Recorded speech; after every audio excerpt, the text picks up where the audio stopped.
Good afternoon, folks. Welcome to another edition of Throwback Thursdays, True Tales. The church bells are marking our arrival. We will wait for them to ring their chime. Okay, so it's 4 o'clock. We are live at the Caroline Church of Brookhaven. So you're in for a very special treat. Welcome to another edition of Throwback Thursdays, True Tales of the Early Days on Long Island from Kate Wheeler Strong.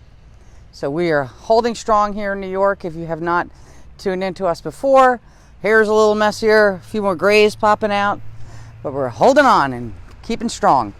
Obviously, we can't give tours right now, but we are trying to bring some virtual events to you. So the Three Village Historical Society presents Tri-Spy Tours. We thought of why not go on location to some various places. So today, as I said, we are at the Caroline Church of Brookhaven. Let me just tell you a little bit about my story.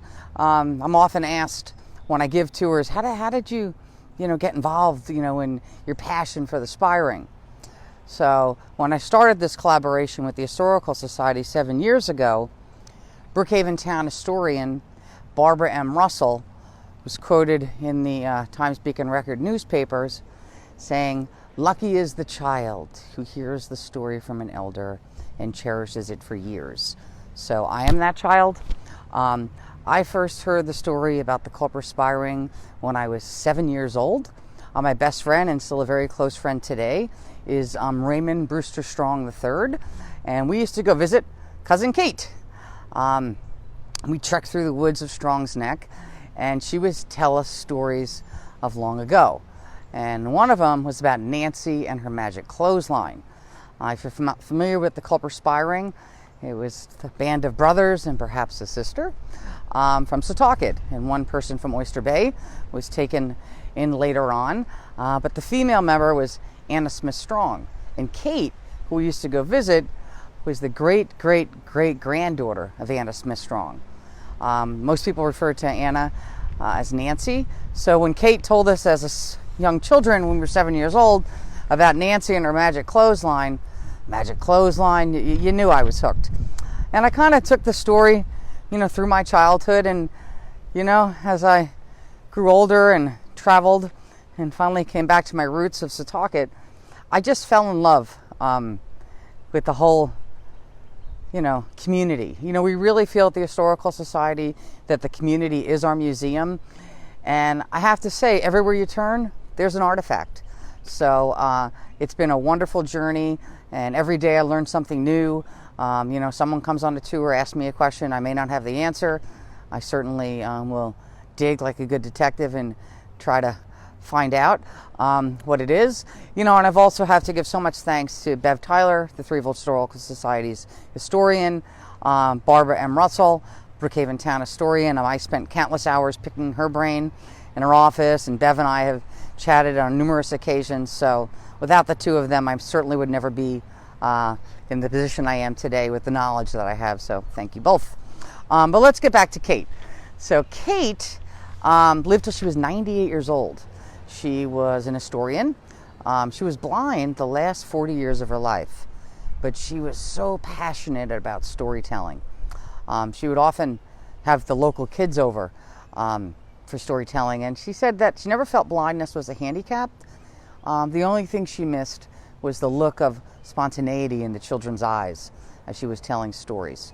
But Kate used to write for the now defunct Long Island Forum. I actually have one right here.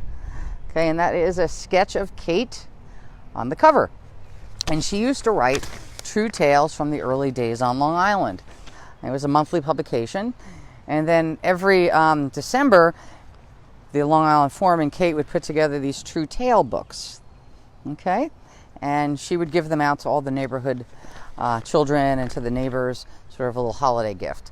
So we always loved it. And then, I just picked up a few and started reading them, and it's such fascinating stories of Setauket and Long Island history.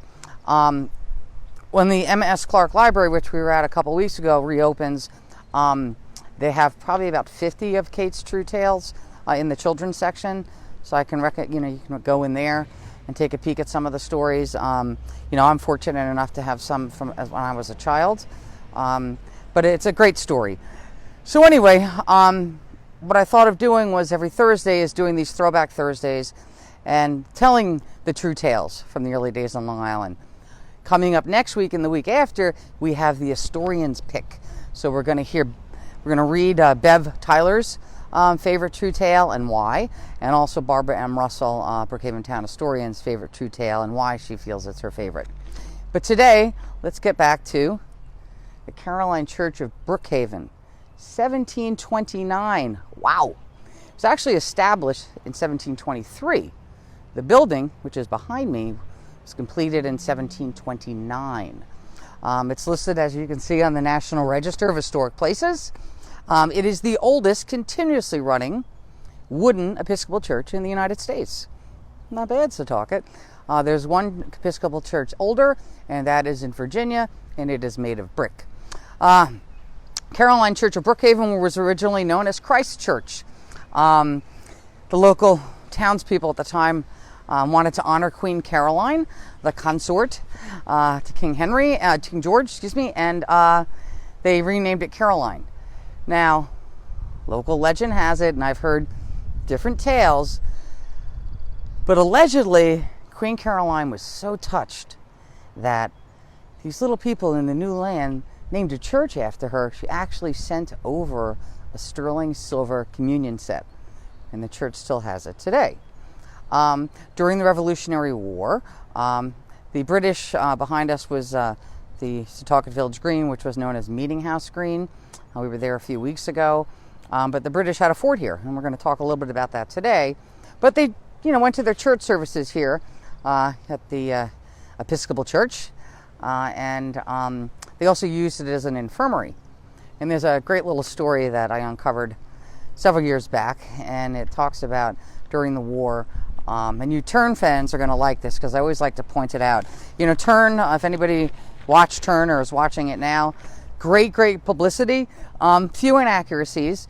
The one thing I always kind of struggled with, Abraham Woodhull was a potato farmer, among other things. I'm like, why did they change him to a cabbage farmer?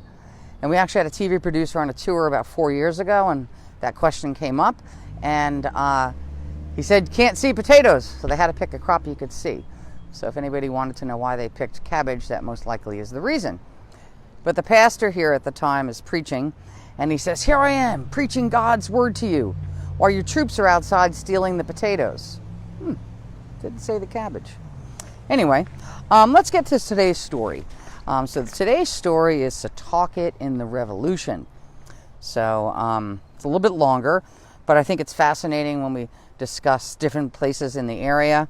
Thank you all you folks who are tuning in.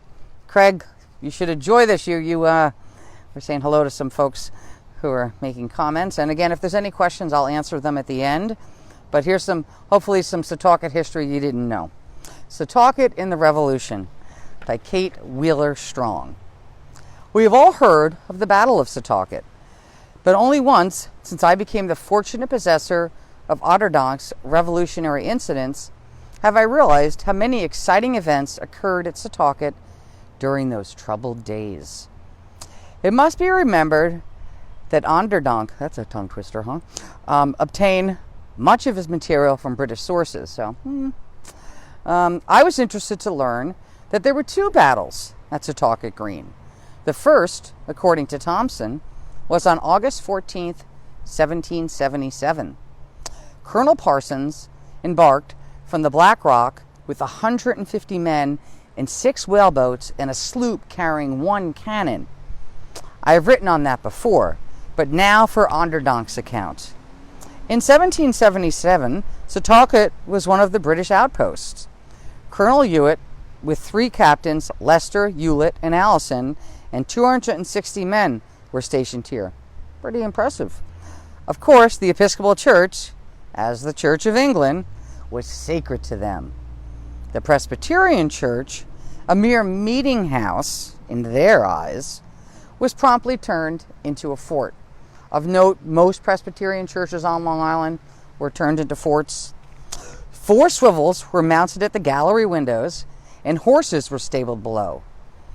As a place of resort in case of attack, it was enclosed at a distance of 30 feet with an earthen mound 6 feet high and 5 feet thick, laid with fastens so as to be bulletproof. On top were 2 set pickets 6 feet high and 3 inches apart. Pickets also projected from the outer side of the ditch. 2 steps of earth were made inside the wall. It's getting a little windy here in Setauket. Storm's blowing in. Were mounted inside the wall for the men to rise and fire their muskets between the pickets. A heavy double gate was on the south side. So that is a pretty impressive fort here at Fort Setauket. On August 25th, 1777, General Parsons landed at Mount Misery. Does anyone know what Mount Misery is called today? It's a part of Port Jeff. Okay, I'm going to see if anybody puts up the answer. All right, Belterre, with 500 men and several pieces of brass cannon, and summoned the fort to surrender. A picket warned Colonel Hewlett, who was quartered at Colonel Floyd's. He rose from his bed and jumped out of the window, taking his clothes with him, and so reached the fort ahead of the enemy. History does not say, but I imagine he got dressed after he got there. In answer to General Parsons' demand that he surrender, Colonel Hewlett, hoping for reinforcements, asked for half an hour, but he was only allowed 10 minutes. His reply, after consulting with his men, was he was determined to defend the fort to the last man, and this was at 5 a.m. The Americans then planted their artillery on a rock in full view of the church. Okay, Setauket folks, this is an easy one. What is the big rock we're mentioning? Does anyone know the name of that? I am looking. Hello, Maine. Hello, Deb. Hello, all you local folks. Okay, the big rock in Setauket. It's near the post office. Let's see if... Okay, there we go. Patriots Rock. Excellent. In full view of the church, 300 or 400 yards distance, and commenced the attack with 3 pieces. The church was perforated with balls, and on one rafter was split its whole length. One man, Caleb Brewster, was very active in alleviating and firing his piece. You know, Caleb Brewster, and we'll get more into him on another date, I think he was such an interesting character. I always envisioned him in my mind as like Gaston from Beauty and the Beast. Like if he wasn't a spy, would have been a great pirate. Anyway, firing his piece. Charles Wilson said, "I will kill that red-breeched man," and he was a mark for others. The principal fire from the fort was from the swivels. The battle lasted 2 or 3 hours. They actually call it a skirmish in some records. When learning of reinforcements, the Americans withdrew. 6 months later, the fort was abandoned. So, goodbye, Fort Setauket. Stephen Kemble, Deputy and Adjutant General, complimented Colonel Hewlett for having defended the fort when attacked by the Patriots. The story goes on for a few more pages. We're going to list the story up on our website, but I just wanted to give you an idea of what the fort was like here in Setauket. The other thing I want to give you is the last paragraph. It's about we had our own fighting parson. It says, among those things that took part in the battles on the Green was a boy who afterwards, as the Reverend Zachariah Green, helped gather together the scattered flock of the Presbyterian Church, and after their patched-up church had been struck by lightning, encouraged them to rebuild the present church building in 1811. So it was actually completed in 1812, the Setauket Presbyterian Church, and it also was listed on the National Register of Historic Places. Couple things that I want to point out here while we are at the Caroline Church of Brookhaven. I'm going to bring you guys up, and let's hopefully see if you can get a look at the steeple way up there. I don't think so. Hold on, I'm going to flip you around. So, and then we'll get a better idea. Okay, so if you look way up top, okay, you see the weather vane? We'll have to stand a little further back. There is a design on the inside. So I don't know if you can see it from here, but it's worth stopping by if you're a local. That is the Union Jack flag. The church was renovated when they renovated the Melville Park. When Ward Melville redid the area down near the Setauket post office and built that in honor of their father, Frank, they wanted to bring the Caroline Church of Brookhaven back to its original colonial appearance. Vestry agreed, but the only thing was they had to leave the stained glass. These were sponsored and donated by some more prominent parishioners. But while they were renovating the steeple, which you see way up there, it was becoming twisted with age, they found a musket ball inside. So if you come to church service here, or if it's open anytime, you can look right inside and you'll see a musket ball, most likely from the Battle of Setauket. We just mentioned in our little story. And I'll give you a nice vantage point of the cemetery here. So obviously the graves are all intact and the original ones are still here. As we saw the other day, the Presbyterians weren't so lucky. But I want to point out just a couple headstones of note. We have Thomas Hodgkins. So we did his story a few weeks ago and how he built a library. And here we have Emma S. Clark, his niece. And this gives you a vantage point if you've not been to Setauket. You have the Setauket Presbyterian Church. We have the meeting house green there. And then we have the carriage shed.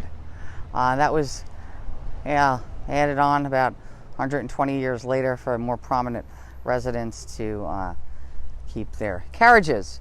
That location was the original location of the one-room schoolhouse that was here in Setauket that all the members of the Culper Spiring attended.